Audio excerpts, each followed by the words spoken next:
Hi everyone, and welcome back to another Monster Hunter Wilds build video. Today we are going to be showcasing my Mushroomancer 3.0 for Title Update 3. While we're loading in here, I'm going to go over a couple things as I usually do. I first wanted to apologize for having a really spotty upload schedule. It's been months since my last release of a build. I just had felt that with Title Update 2, there really wasn't enough contributed to the meta to really shift my builds in a direction that I felt was necessary to make a whole nother video for, and kind of to draw your attention for kind of very small incremental increases. That's not really what I want to offer. I want to offer like big meta shifting builds, you know what I mean? So today I feel like we're finally there with the advent of Lagiacrus at the end of Title Update 2, with also the talisman farming mechanics, and also AT New Udra and Savage Omega added. So this build for Mushroomancer 3.0 is definitely, in my estimation, the best support mushroom build in Monster Hunter Wilds. It is the new meta for Title Update 3. Okay, without much further yapping, we're going to get right here into the build to show it off for you guys. Now, like I said, this is totally endgame. This is after defeating Savage Omega. I've beaten Savage Omega like 30 times. This is after AT New Udra, which I've defeated like 10 times. This is what you are going to have at your very end game of Title Update 3. All right, so first we're going to go over the weapons here. We've got True Omega Sword as our primary. It's got the 3-2-1 slot. It comes with Guard up level 3 and Synthetic Shield level 1. We'll get into skills later on. For our secondary, we have the Queen Chordmaker Hunting Horn. This also has a 3-2-1 slot and comes with Critical Status level 3 and Poison Duration up level 1. I'm going to be honest with you, I do not use this for combat. I use it for its one, maybe two particular songs, and that is for the recovery speed large and the attack up large. I'll do that at the beginning of a hunt, when the monster's changing zones, or if there is a mount, I'll reapply these buffs. Okay, onto the armor here. We are running with the Udra Mirehelm Gamma. It comes with 3 1 slots. The Lagiacrus Male Beta, it has 2 2 slots and a 1 slot. We have the Udra Miregreaves Gamma for a 3 slot and a 2 slot. The Lagiacrus Coil Beta that has a 2 slot and 1 slot, and then the Udra Miregreaves Gamma with that 2 slot.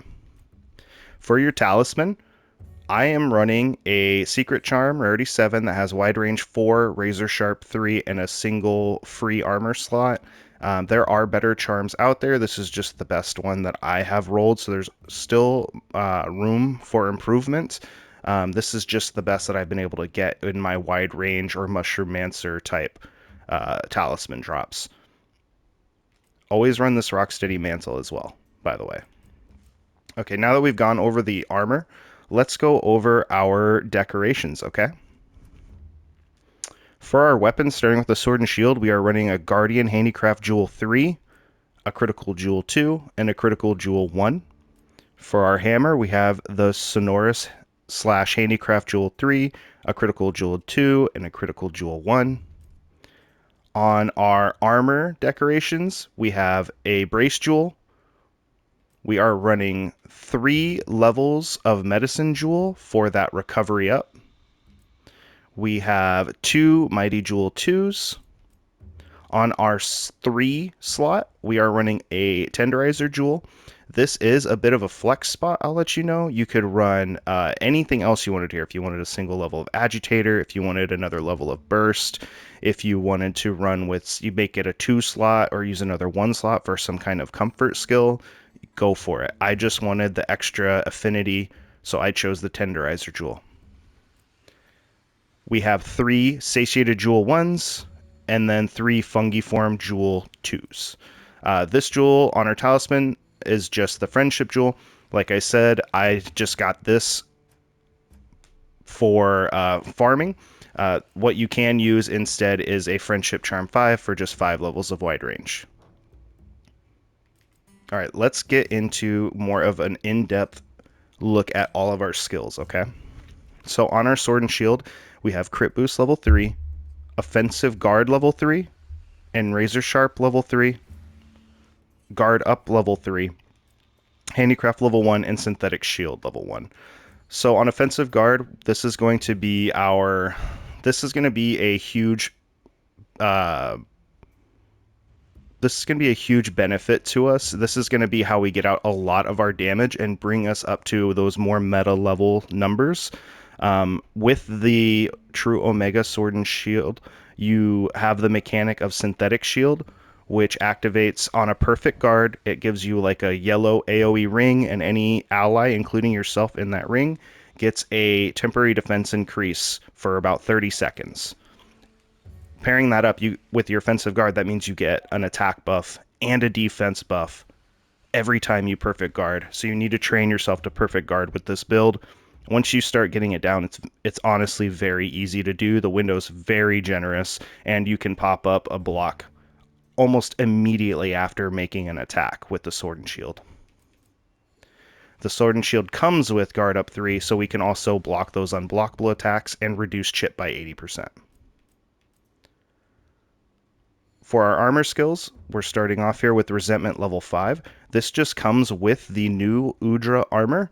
This will not be active, I would even say, most of the time. This is going to be something you'll get very little benefit out of, but it is kind of like a free level 5 in a skill that just gives you more raw. So this is a raw weapon that we're using with our Sword and Shield. It's perfect for us for just small little incremental increases in damage. My only thing on this build is you kind of train yourself to have a knee-jerk reaction to heal any damage you see. When it's yourself, maybe just let yourself take some damage sometimes. And if you're not within lethal, maybe just keep that red damage. Don't knee-jerk heal and get some benefit out of it, okay? Wide range level 5 is a necessity on any support Mushroomancer build. Level 5 is going to make it so that pretty much the entire zone we're in is the range of our item usage, and all of our item usage is also transferred to our teammates. Weakness exploit level 3. This gives us that 15% affinity whenever we hit a weak point, so anywhere that's got like a yellow number. And then if you're hitting a wound, you get an additional 10% on top of that. Very nice. The armor comes with burst level 3. This is going to give you an increase once you start hitting a monster. The Sword and Shield attacks relatively quickly, so after 5 hits, you're going to get an even larger stat boost and even more damage. This is going to be up, I would say, if you're attacking the monster, this is going to be up 90% of the time. You can do your 4 burst sword combo into a spinning reaper. That's like the bread and butter, and that has activated attack or burst level 3 at 5 hits. So you can just chain your attack, and by your second combo, or even if you want to go into a charge spinning slash, or a charge slash, you can get the increased damage to every single hit on that downward thrust. It's fantastic. Burst is a must on any Sword and Shield build, in my opinion. We have Maximum Might level 3. This gives you affinity plus 30% when you have full stamina. I know I said stamina wrong. This is going to be up almost all of the time, especially when you're attacking. You will do some rolls here and there. You will block. It will eat at your stamina, but it's not a big deal because we have a single level of another skill that gives us our stamina back faster.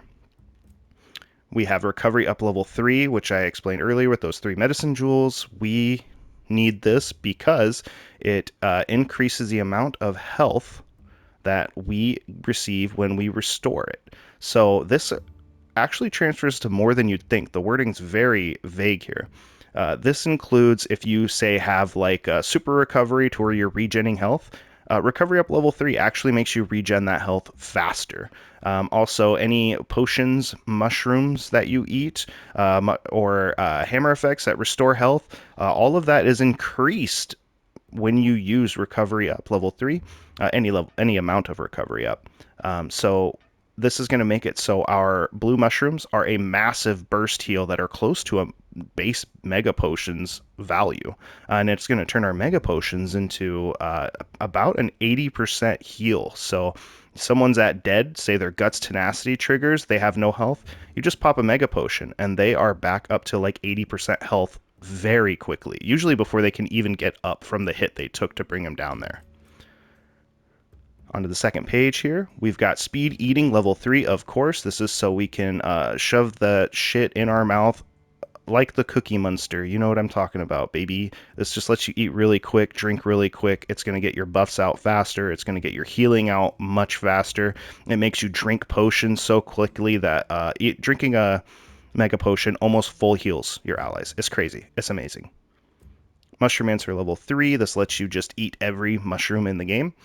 You're going to need this for the Devil's Blight mainly. You could run level 2 Mushroomancer if you wanted, if you don't want 3 levels. Because the level 3 gives you Mandragoras, which are a max potion that only works on yourself, not any allies. Or the main reason you'd want level 3 is just for those Devil's Blights, because they are a dash juice for your allies. Buffing your bow bros or your dagger dudes with the Devil's Blight is the sauce, baby. That's what they want. That is how you become a more effective support. But I mean, if you want to be mid, you don't need to run Mushroomancer level 3. I'll leave that up to you. But under the level 2, that gives you Nitro Shrooms and Parashrooms. Those are just demon drugs and armor skins. Those are 30-minute buff. You can eat them at the beginning of the hunt and not have to eat another one. And I typically do not, if I'm like joining an SOS, I typically do not eat the mushroom, nitro shrooms, or parashrooms, because I don't know if that other hunter has used Mega Demon Drug or Mega Armor Skin, and I would feel like a real asshole if I reset their buffs to a lower tier, because it overrides the demon drug slot. So this does not stack with the actual drugs. So if they ate a mega demon drug, you're going to actually, like, yes, give them 30 minutes of buff, but maybe they used like a tool specialist to get a 45-minute duration of that buff of mega potion or mega demon drug. Then you just knocked it down 15 minutes and made the buff weaker for them. I would just do this at the beginning of the hunt, especially if you're like with teammates that you can communicate with, just so that you can save them some items and use it mostly for yourself. Blue mushrooms here at the level 1 are just a burst heal for the team. And then the toadstools. These have become invaluable actually during title update 3.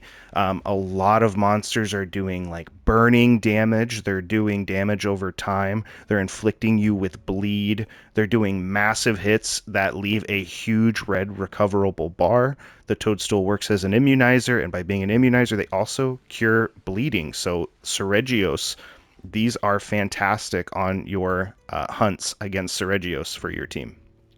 Let's move on here. I've gone on enough about the damn mushrooms, okay? Free meal, level 3. Always run this. I will never say to not run this.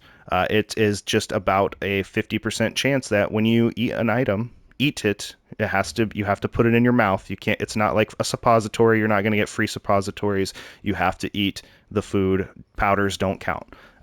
They'll be free. It's like you didn't eat it. How that works? I don't know, but it works. Magic, baby.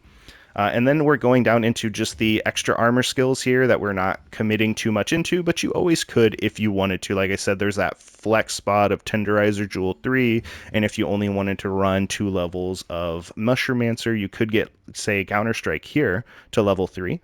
But we're just going to keep level 1 for the plus 10 raw when we are knocked on our butts, which happens because I am a self-proclaimed pro gamer, and that does not reflect in my gameplay.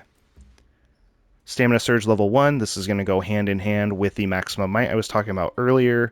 This is just a 10% stamina recovery speed, so we get our stamina back quicker, especially because we're trying to go for a lot of perfect blocks, and getting our stamina back from those blocks is hyper useful. How about that? Of course, we're running flinch-free level 1. That's that brace jewel up there. We do not want to be getting diddled by longsword mains and dual blade users, or even those, those filthy little insect glaive supremacists. You will just get absolutely myrtled trying to heal or trying to hit anything if you do not have flinch free on. It's too much of a pain in the ass to run without, especially when you're trying to eat. You got to eat and you got some dude punching you in the back of the head. You're not going to be able to, all right? Flinch free prevents that. And we're going into our set bonuses here with the 3 pieces of new Udra that we're wearing. I know you only need 2, but we're wearing 3. You get access to bad blood, level 1, which deals moderate additional damage while resentment skill is active. So anytime you're triggering resentment, you're going to get more damage out of it. I know this is a little vague, so I'll go into what level 1 of bad blood gives you. When you hit a hard part, that is 5 additional, just 5 flat extra damage. When you hit a weak point, so anywhere that hits like yellow or that orangey color, you get 20 flat extra damage while resentment's up. And then on wounds, you get an additional 25 damage on all wounds while resentment is active. This is just going to be free damage. This is like death by 1,000 cuts, just small little incremental increases that makes this competitive with meta over tiny little increases to raw attack damage, your burst, your buffs for your allies, getting more DPS out from your team by seeding them up and stuff like that. This is just part of it. It came with the build, and it is a welcomed addition. We have level 1 Azure Bolt under Leviathan's Fury set bonus. This temporarily increases your affinity and can deal extra thunder damage upon buildup. So this works like White Flame Torrent or something like that. After so many hits, you're hitting over and over and over, you'll get a burst of electrical damage. This does go through monster resistance, so if a monster's resistant to electricity, it won't really do that much damage, but if they're not or they're weak, you'll do actually a pretty good burst of extra damage. It's very, very welcomed as just kind of flat extra DPS for our build. This also includes, regardless of rank of Azure Bolt 1 or 2, you get 15% extra affinity for 20 seconds with Azure Bolt level 1. You get that 15% for 30 seconds with Azure Bolt level 2. So I would highly recommend just running Azure Bolt 2 with pretty much any build. It's just 10 seconds, and it takes like a 30-second loop for it to be activated again anyway. So, it's not 10, it's just 10 extra seconds of affinity on that level 2. Not really worth it. Finally here, we are running Lord Soul Guts Tenacity. So the item description says it boosts your attack and lowers defense, but lets you survive 1 lethal hit. Afterwards, it boosts defense and res. So what that means is it's giving you a plus 5% total increase to your damage. So a percent increase of 5, and then it lowers your total defense by 5. But it lets you survive 1 lethal hit. So on your health bar, about halfway through your health bar, there's going to be a line. As long as your health is above that value, if you take a hit that brings you to 0 and would cart you, you'll actually survive that. Then you'll also get your 5% defense back, plus a resistance increase of plus 3. So that plus 3 will push our fire res to over 10 and our thunder res to over 10. That'll make it so that when we eat with our meal bonus, we'll have over 20 fire res and over 20 thunder res, making us immune to the blights of both. So always, maybe try to take a big hit once per hunt so you can get that defense back and get those resistances back, especially if you're fighting something, say, like Savage Omega or Lagiacrus, because they can both be very annoying with their blight mechanics. Okay, so that is the decorations. I'll let you guys look at them here. You can screenshot if you'd like. This is the weapon and armors that we're using. And for our last bit here, we are actually going to get into our item loadout and our radial wheel for you guys, because there have been some small changes to these. So under our item pouch here, we are now using Trank Blades. We have ascended We are on our holy hill of throwing knives in monsters' eyes. You know what I mean? We're going to stab them in the eye with a foreign object, and we're going to love every minute of it. We're running lure pods now. Luring pods, I don't know why I was not just using these always. They are fantastic for keeping a monster in zone if they're trying to escape, if someone's getting too much aggro and they need help getting the monster off of them. This is very good too. Also, if you want to lead a monster over to some kind of environmental hazard, these are great. You can bring them over to a trap, you can bring them over to a boulder, falling spires, whatever. It's awesome. Flash pods have not changed. You know what flash pods do. Shock traps, pitfall traps for the capture. Always keep these on hand. We now bring Farcasters.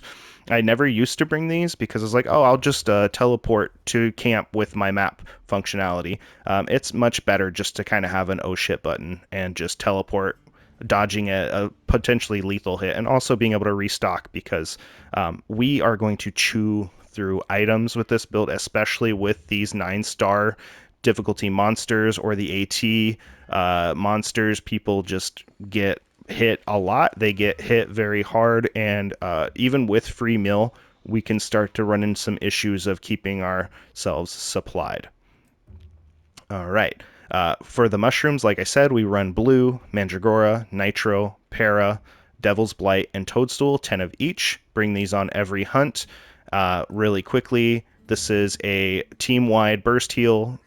Mandragora is a self-only max potion, does not work on allies.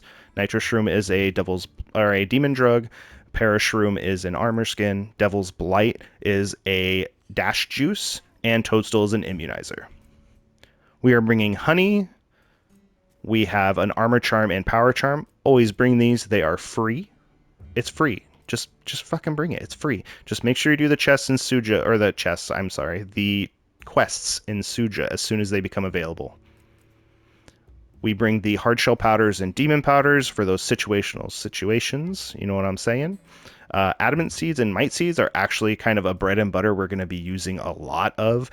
Keep these up 100% of the time. They don't really override anyone else's buffs, so you don't have to worry about stealing anyone's mega demon drug or mega armor skin slots and ruining their day. These are fantastic. They last for 3 minutes. You can eat one, give them to your whole team, and then you just get an increase to raw and defense for those 3 minutes, and they eat very quickly. Just keep them up all the time. Cleansers for Frost, especially like Savage Omega and Narcilla. Those are necessary if you're going to be in that hunt because you hunt both those monsters in it. Energy drinks for the sleep. This is great for Narcilla too. Herbal medicines. These are for a pretty decent heal with recovery up 3 and also removing poison for yourself and your teammates.